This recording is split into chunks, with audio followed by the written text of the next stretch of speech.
Helping others from a place of scarcity, whether it is emotional, mentally, energetically, or even financial, is not generosity. That is self-neglect dressed as duty. You know, true sustainable support comes from overflow. It is not coming from depletion. You're not meant to rescue others at the cost of drowning yourself. Otherwise, you'll enter a scarcity trap, where helping becomes self-abandonment.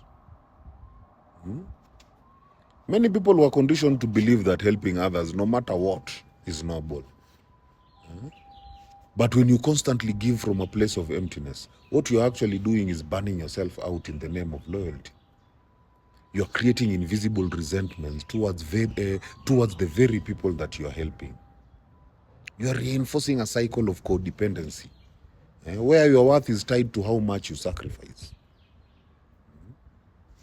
Helping from scarcity is not generosity, my people, man. That is survival mode disguised as love. We've read about the overflow principle.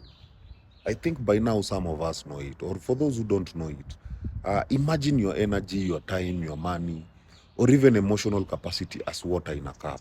You know, if your cup is full and overflowing, then the excess flows naturally into others. There is no force. There is no burnout. There is no guilt. There is no regret. But if your cup is low or even empty and you still try to give, then you are literally depleting yourself. And over time, this creates exhaustion. It creates resentment. It creates loss of self-identity. It creates burnout that compromises your capacity to help anyone, even yourself. You know. So helping from overflow is not selfish. It is very smart. It ensures that your presence is sustainable. You need to understand boundaries are not cruel. Many people feel guilty saying no to people they love, especially if those people are struggling. But love without boundary, that is now just being a martyr. That is martyrdom. Is that a word like martyrdom? Yes. You know, when you help others from a place of exhaustion or emotional fragility, your help becomes performative. It is not anchored in strength. It is driven by guilt or even fear of rejection.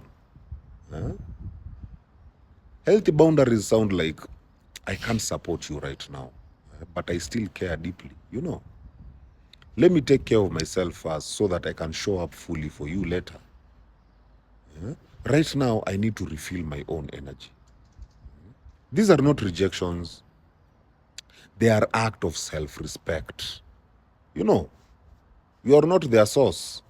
It is always very important to remember that you are not responsible for saving anyone. You can guide, you can support, and you can love people, but you are not their source of healing. If helping them destroys you, then what you're doing is enabling. You're not empowering. Let them grow from your example, not your exhaustion. You know, you're supposed to give from overflow, not emptiness, my people. You know, helping from scarcity is self-abandonment. Boundaries are a form of love, both for yourself and others. You're not meant to be everyone's savior. You're meant to be whole. So choose nourishment over sacrifice, because the world needs your full self, not your broken pieces. My people, heal. Heal.